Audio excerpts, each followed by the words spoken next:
দেখো আমরা এই সংখ্যাটাকে 7 দিয়ে ভাগ করব। 7 হচ্ছে একক সংখ্যা, একটা একক অঙ্ক। এখানে আমরা একটা অঙ্ক নিব, কিন্তু এটা 7-এর চেয়ে ছোট, তখন আমরা দুটা নিব। 19, 19-এর ভিতরে 7 কতবার যায়? 7-এর নামতা গুনবো আমরা। 7 একে 7, 7 দুগুণে 14, 3 7 21। তাহলে 3 বাদ দেওয়া যাবে না, 7 2-এ 14, 2 বাদ দিলাম আমরা, 7 2-এ 14। এখন বিয়োগ করি, 9 থেকে 4 বিয়োগ করলে, 9 থেকে 4 বিয়োগ করলে 5, নামাই নেব 4, 54। 7-এর নামতা আমরা 54 পর্যন্ত গুনবো।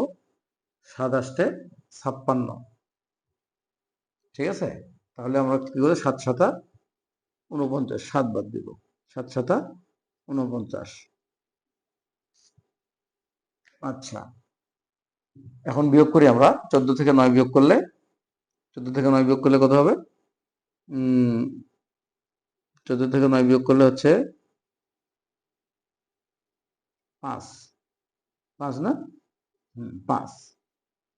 আচ্ছা, 5। এখন এখানে 5 এ 5 মিলে গেল, শূন্য দিকে বসার দরকার নেই, 3 নামাই নেই, 53। আবারও 7 বাদ দিব, 7 7 49। 13 থেকে 9 বিয়োগ করলে কত হবে? 4। এবার 1 নামাই নেই, 41। 7-এর নামতা 41 পর্যন্ত গুনি। 6 7 42, 6 বাদ যাবে না, তাহলে 5 বাদ দিতে হবে। 5 7 35। বিয়োগ করি, 11 থেকে 5 বিয়োগ করলে 6।